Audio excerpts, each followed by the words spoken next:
Okay. So I know you said that you were working in childcare for about 20 years, um, but you're not doing it right now. You said.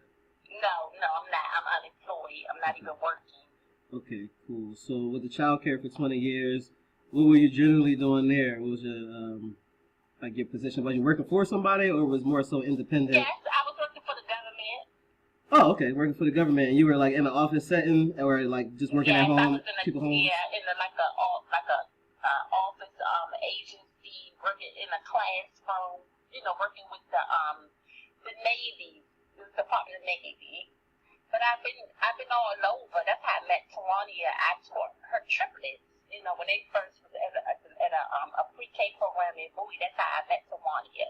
Oh, And okay. I've been all over the place. I've been in private schools. I've been in public schools. I have 20 plus years experience overall in child care. Okay, cool, got you. So you're setting. All right, I'm just trying to get a general idea on just where you at, where you been, and then seeing where we can, where I can help you to go with it.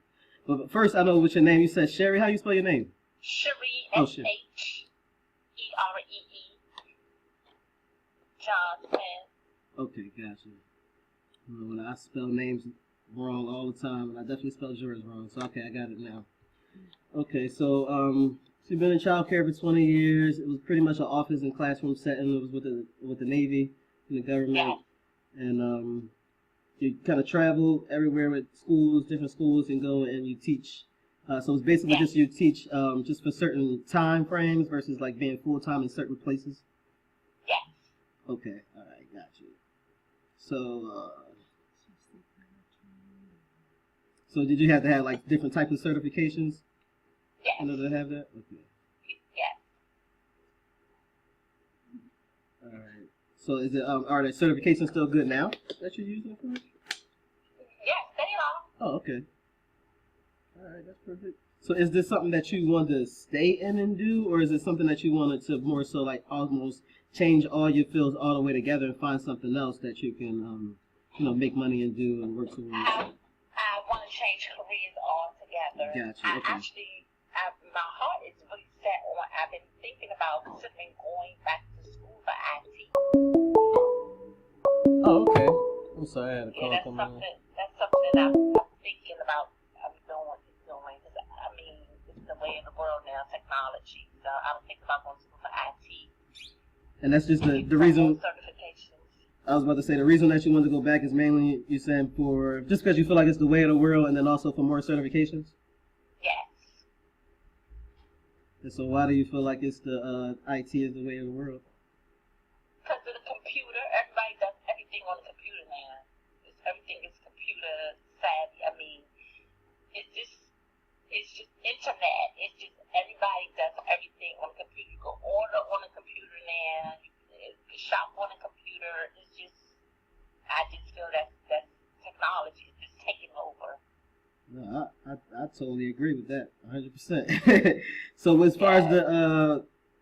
far as your history with the internet and computers, do you have any background with it or even any passion in it? No, I'm in the process of learning now how to renew the basic skills and the software and all that type of stuff. I'm actually self-teaching myself, and I'm taking some free classes at the library, just trying to get familiar with it because I'm so isolated with the software and the technology. And so the free classes that you're picking up at the library, what are those classes about? It's like Microsoft Word, and the basic like Word, like just learning the different computer software, like for documentation, stuff like that, PowerPoint presentations and stuff like that. Okay. So with that, because it's the internet is just so broad and and big, it's so many things you can do with as far as internet, IT. So if you break it down, I know I went to high school and I thought I was just going to get into computers, and then they was like, okay, what type of computers you want to get into? Hardware, software. I'm like, what's the difference between hardware and software?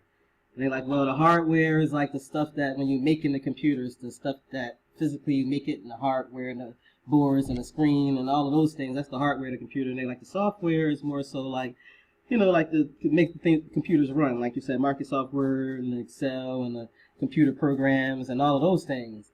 So I'm like, well, I think computer programs more, so I don't really want to build computers or nothing like that. So I know I didn't want to do that part of IT. So I was thinking like more so computer programs. But that's usually what they usually begin you with was, when you're working with computers, if you're going to deal with software, you're going to deal with hardware. But if you think about the internet and not just computers, though, you can work and do stuff on the internet and make money on the internet without knowing a thing about IT, for real, for real. But it depends on where your passion is at. So if your passion isn't computers and you're not a tech person where you want to take apart computers or you want to do computer programming or help somebody that, with their computer stuff, then you don't necessarily have to be a IT or tech person to make money. And you definitely don't need a certification to be able to make money at all, in this society. You don't need to be certified by anybody, but the only thing you need to do is just be able to find, just first find what's a passion, something that you can at least link some type of passion to. If you can't link a passion to, at least link a skill to. So between your skills and your passions, in between, you have certain skills and you have passion. So it's really either or. Like some people I tell, like, even though you're passionate at something, it may not be something that you can make money with right away. Maybe that's something you can make money with later. But if you have a skill, that you may have picked up before, you may be able to make immediate money off that skill, which can immediately start bringing you towards being able to make money in your passion when you have a little bit of success in a certain skill that you have. I'm sorry. I don't know who that is calling again. But, so I would say, just working with those two, I usually start with those two first with people, like finding either something that you're passionate at or finding out certain skills that you've already developed and that you can develop more and master between those two. Okay. So my passion, well, I used to have a passion working with children. I don't have that passion anymore. I went through the same thing. That's how it was when I graduated from college. I worked with kids. That was what I did. And then, I still have a passion, but I got to do it from another standpoint, from afar. I may be good and, probably still working, but not working directly with them in a classroom setting. Got you. Okay. So maybe being a assistant director or something like that in a facility that could work for me, but I just don't want to work with children in a classroom setting anymore. Got you. Nope, that's perfect. So it's just really about crafting your life on what you want it to look like, and then taking action towards it. So if it's not that we got what you don't want, what is it that what you do want? Like, what does it look like if you looked at your ideal life, and what would you be doing? That I don't know. I'm still trying to figure it out. Okay. So we can start from, like I said, with the passion on the basis. What's the things that get you, like if you had to do something and not something you had to do like every day and not feel like work. Like it don't even feel like you working. You can just do it all day and you feel passionate about doing it. Nobody got to pay you to do it. You'll get excited, wake up early. What's stuff that gets you excited like that? Well, I like to shop. Okay, cool. Whatever it is. I like clothes. I like different purses. I'm really into clothes and purses, stuff like that, and shoes. That's my passion. Yeah, you got real excited, so I can tell. So that's the stuff that I'll be trying to get. Okay, so you got real excited when you start talking about that. So that's the stuff that you can work with that, and so that'll be the passion. We can start with there, and then now let's go with the skills though. As far as the skills, and just think about skills as far as like the things you got excited about in school, to the things you excelled at work that nobody else did, to the skills that that you just naturally do good. What's some skills that you can remember, just doing good, just in a work environment, any work environment, or any professional environment? Well, kids take really to me. It's like I'm easy. Children, they really take to me. My personality. I love children. Okay. That's one of my skills. I guess why I stayed in child care for so long. And the parents, they really love me. I always had good recommendations about the children. So what is something like that. so what was it about the kids that that why they took to you, or why the parents felt like the kids really like you? Just dive into that. The kids, I guess they could feel my spirit was good, and I was a good nurturer to them, teaching them. It was just, I guess that's what it was. So the nurturer, The and nurture then and just and the able good to teach them. the spirit, and then the way that you taught them. So was it like in the manner that you taught them that was different than everybody else, like the way you delivered the message, or was it Yes, more I guess so? it was a more calmer spirit. Okay, so The person that I am, the personality that I am.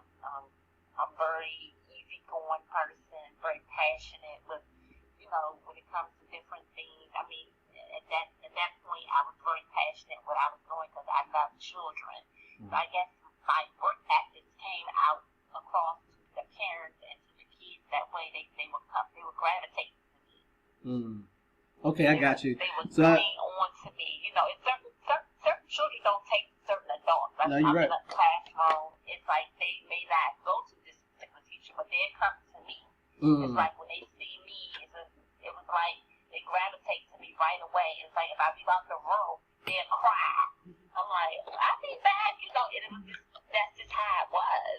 So I know exactly what you mean, because I'm a very spiritual person, when it comes down to spirit and science versus like spirit and religion. But basically, it's a vibration and a frequency that you give off, or that you're able to.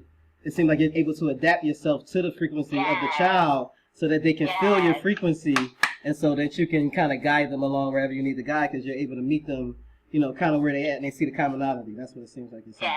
Okay. Yes. So that's a great skill. That's an awesome skill to be able to use. That my wife is really good at, actually. So okay, so we can work with that. So you said that the kids that you were working with, what was the age group? They were one. Oh, 1 year. Oh, you're really young kids. Okay. But I work with teens. I work with 4, 5-year-olds, infants.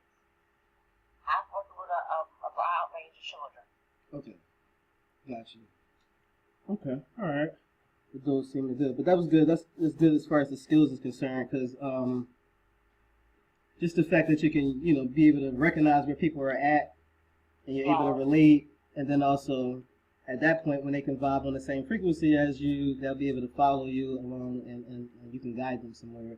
And that's really marketing right there in itself. So that's an awesome skill to have, and to just be really incorporating that into what your passion is. What you said, clothes, purses, shoes. It sounds like that's more of like women fashion type of thing.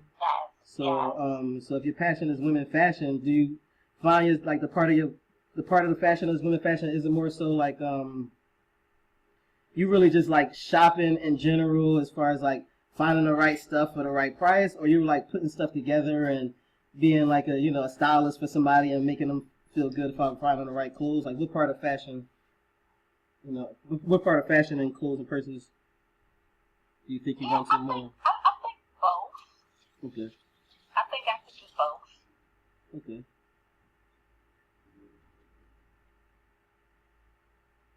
Okay, so right now, with your personal stuff, when you're going shopping, you usually shop online, or you shopping at the malls, or you just shop anywhere is deals? I do a lot of I like to do a lot of catalog shopping. When I go in the store, I can't find anything. I guess it's the way my trend is, the way I'm a very conservative dresser. So it's a lot of stuff in the mall that I won't buy because I won't put myself in that. And I'm married, so I have to be mindful of things that I wear. And my husband won't approve of, but it's okay because I'm already conservative and stuff like that. But I'm more like a catalog shopper. I may go into the store and see something, and I may not. That's different right there. Okay, so you don't go online. You shop through the catalog, like the physical catalogs, like the books. Yes. Wow. Okay, that's different. Okay. So it's like you got the conservative, like it's really a conservative type of style that you're drawn to, and then you shop really through catalogs. Yeah. Okay. Is there other people that you know that like kind of got the same type of buying pattern as you? No, because a lot of people can go in the store and purchase things, and then some people do online I think with the online shopping, I've done it. I had friends that had boutiques online, and I may go online and I may order, and it looks different online when you get it in person. It's a totally different material. Sure. So I'm kind of like. But is it the same with the catalog too? Like if you buy them through a A catalog? lot of times with the catalog, it comes out exactly how it looks on the picture. Really? Oh, okay. So you feel like there's a difference? There's a difference in quality. I think so. Wow. Well, that's an interesting theory. That's something that the market would need to hear. Because some people are in that position, like what you just said, where they shopping online. They don't want to go into the stores, right? And they shopping online because they don't want to go into the stores, but they get in that problem that you just named. Like, I'm shopping online, but I'm not finding the clothes that's fitting or looking exactly like it. And so you're coming in there, and when you provide a solution to a problem in the market, that's money. That's called money right there. And so if the problem that is, really people are shopping online, we already know that's a trend. You already said IT is in, people are definitely shopping online, but there's a problem. They shopping online, but they can't find the clothes they like or that fits or that's really exactly what they need. If you're saying that the solution could be combining the two, where it's almost like taking it to back in the day for real. But that's a trend where people like kind of bringing the old back, the throwback. Like, look, it's an answer to a solution where it's still an in between. You don't have to go to the stores, but you don't have to go online. So you can still call and talk to somebody on the phone and get your order. Is that how you do it when you're on a catalog, or how do you order on a catalog? Yes. You call on the phone. See, people love that, man. Like, especially when my wife was working for Amazon, they just would call just to talk to somebody sometimes. But people like that. So you got the personal attached with the automation with the automation, but not the internet per se. So it's like, it's the solution to it where you don't have to go in the store, but you don't have to be in the blind when you're shopping on the internet where you don't know who that website is, where you put your credit card, who that company is, or if the clothes look right. Exactly. The in-between would be the catalog shopping. And so if you started a whole trend around catalog shopping, you would immediately go and all the catalogs that you currently use, you make a list of all the ones you currently use, all the other catalogs that are out there that you could potentially use or that other people could potentially use, make a long list of those catalogs, and then you have a whole catalog source for other people who has that problem, and you're providing a solution. Once you provide that solution, you can start monetizing off of that after you start kind of putting yourself out there a little bit more, them seeing that who you are, seeing you have the solution, being consistent, and then you can start monetizing on a whole lot of different ways of that niche. There's all types of ways you can monetize on that niche. It'll probably take a whole nother hour for us to go on how you can monetize what you just said. So there's all types of ways you can make money from it, from directly selling clothes to indirectly to selling services to all types of stuff. But mainly what you want to focus on first is just you yourself getting that skill and that passion and combining that into one, and then also doing more research and mastering those things now. So now you switch from going to the library and looking up Microsoft Word. You're not looking for that anymore. Now you're looking for catalogs, companies that are out there, anything about catalog companies, stuff about online shoppers, like the pain that online shoppers are going through. You're going on forums to see what people are complaining about. You making yourself, really accessible. So now that you said you're really good at getting that frequency. And so now you have to go after those people, and now you have to find a way to get on their frequency. Like the people who are having that problem with online shopping, they love to shop like you. Like they just have that passion, so they ain't gonna shop. They ain't gonna stop shopping. They ain't gonna stop doing that. But it's like, okay, is it a better way to do it? And now you're coming, you got to find a way to get on that frequency of those people, and now you'll be able to solve that problem, be the answer. So that's kind of how that is. Okay. Yeah. So. That's interesting. Yeah, right. Very interesting. It's interesting when all that stuff comes together. There's all types of ways to make money out here, of course. You don't even have to use a passion to make money. But I feel like the easiest way for people to stay consistent on it, because that's one of the hardest things, unless you have a whole lot of self-drive to go after something that you don't have a passion in to make it successful. Like, it's possible, and I've done it myself where I just got enough drive. I might not even like doing it, but I know I can make money than doing it. I'm going to do it till I'm successful. But the easier path is usually, if it's something that you're successful with, that you're passionate about, and that you can wake up and don't nobody got to tell you to go to work. You just wake up and get to work. That's the stuff is more likely for you to be successful at it, because you got to be consistent to make it work. There's no way around that. There's no overnight success. So if you know it's easier for you to stay consistent on doing it, I don't want to say, oh, let's make a business around working with kids, and you dread working with kids right now. It'll be hard for you to wake up every day like, oh, I gotta go back and I'm gonna meet with these kids. It's 9 times out of 10 you ain't gonna be successful with. So we find something that has an easier barrier. That's why I would say start with there. And then you can tweak it along the way to be able to fit with what the market wants. Because, you can come up with a general plan, but ultimately it's going to be what the market wants. If the market say, no, it sounds good, but we don't want to shop with catalogs, then you just keep going with what you're doing. You're still talking to that market, but you'll just tweak it maybe a little bit more. Now you have a online store / catalog or something.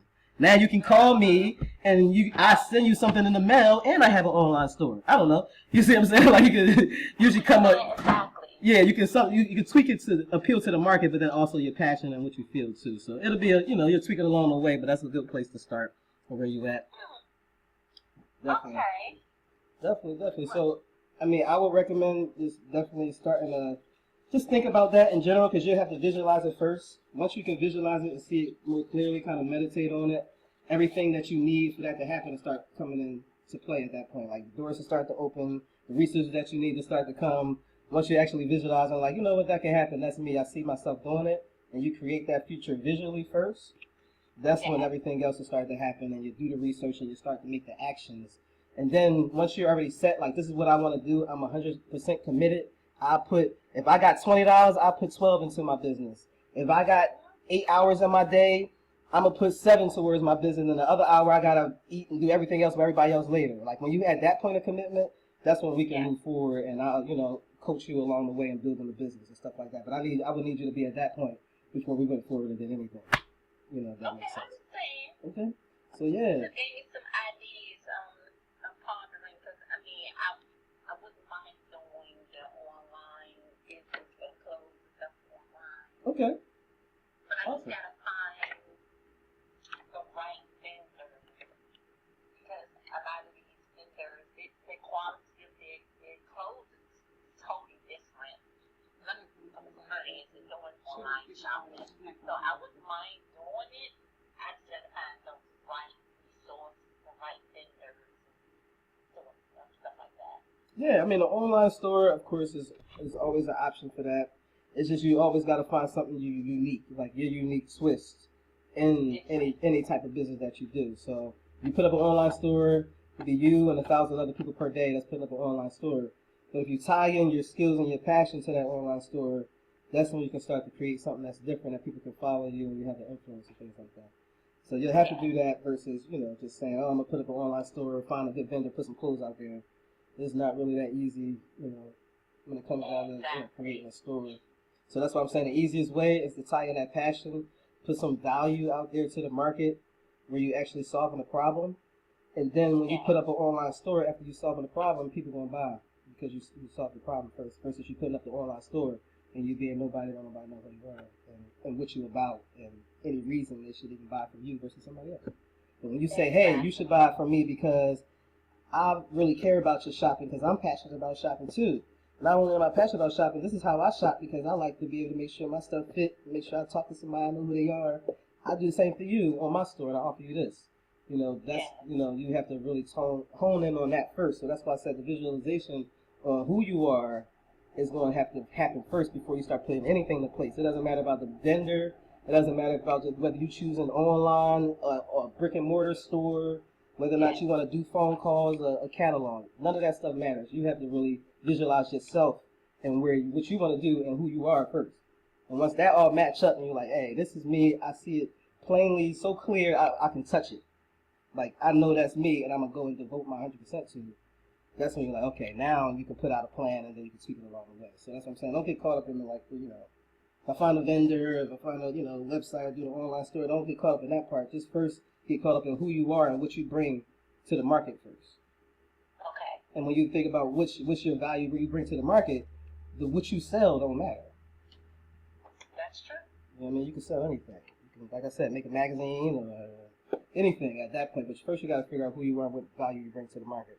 And if you look at anybody who's out there, they bring some type of value to the market. I was just watching with my wife earlier, what's that lady, Wendy Williams or whatever. And it's just like, I remember when she first came out and I was like, oh, I hate that she gossip all the damn time. But people like that. That's where people go in. They like reality. They want to know what's in with the what did you say with the tea or whatever. Whatever the tea is, like that's what's in. So it's just like she providing that value to the market, regardless of whether or not it ain't my market. Like I don't watch her. I don't want to gossip. But the value that she's bringing to her market is like people tune in because she got it first, and so that's what you have to, you kind of got to do. She ain't just, she can't just put a TV show out and be like, yeah, I got a show, and now that I got a show, you should just come watch me. It's like, okay, why? Why should I watch you over everybody else? They go watch her because she usually got the juice first on what's going on. The tea. The tea first. She usually got the tea first. All right. Or you got other shows. You got like The Real. That I was watching with her the other day. She's like, they are really real when they talking. That's value that you bring into the market. That's different. Right. You got other people that you're really fake or just want to be what society wants you to do and say, and the facade. They really get real with it. I was like, I can watch that show more than any other show, And that's the value that they bring to the market versus anybody else. So you have to find what your value is. Or Okay. It's just so just sit and think about that first. Do the meditation first. Find who you are first, and then like, all right, I'm ready. I see myself. I see what it is because, if I, when I ask you again, like how I asked you earlier, where it was just like, okay, what does your life look like? What's that ideal life? Then you'll have a more clearer vision now because you saw it. You like I visualized it. I saw myself doing this. I had these stories. I was talking to these women. I was helping these people out. I looked like this. My life was like this. I didn't barely have to work because I was using the internet. So it should be that clear when somebody asks you where your life going. If you're not that clear, then you shouldn't start on a business venture or doing anything until you're that clear on what it looks like. I understand. I agree. Okay. So yeah, once you get clear, like I said, you come to me and it's gonna be a total different conversation. You're like, look, I got it. This is what it looked like. This is what I want to do, and I'm gonna just give you advice. Like, hey, all right, cool. Let's tweak it here. Let's do this, and then you can put stuff into action. But you're not at that point yet. But you'll get there to that point. So just meditate on it. Yeah, that's fine. Trying to figure out which direction. Mm-hmm. Okay. Yep, and that's you don't want to stay there, of course. You don't want to stay there. You want to take some action, but you definitely have to. The first action is to meditate because the answers are inside. It's not outside yourself. It's not you can find in the library. It's nothing that I can tell you on the phone as a coach. It's none of those things. It's no preacher can tell you. It's something that you literally would have to dive inside of yourself and go find that answer. That's the only place that's in there because everything is already written for you. Like all that stuff that you was doing from a child to now, it's all had a purpose. You know what I mean? And everything where the future is going and your passions and things, all that has a purpose. It's come together as something. So it's really going to be you meditating, taking some time, going within, whether or not it has to be in silence or whether or not it has to be, something that you like to do, whatever it is, and find that self and just start going within and asking those questions. Yeah. And just take some time to do it. I'm telling you, the answers will come, but it can't come from nobody else, unfortunately. And I understand that. I appreciate that. Yeah. I appreciate you taking the time out to talk to me and give me some insight. I'm going to meditate and continue to pray and ask God to open up some doors of what direction He wants me to go in. Mm-hmm. Exactly. Those answers will come. Ask the right questions. Okay. Yeah, well, definitely. I'm available, so when you're ready, just give me a call, and we'll move forward with some action plans on what you do when you're actually ready to set it up. Okay, I will. Thank you. All right, good talking to you, Jake.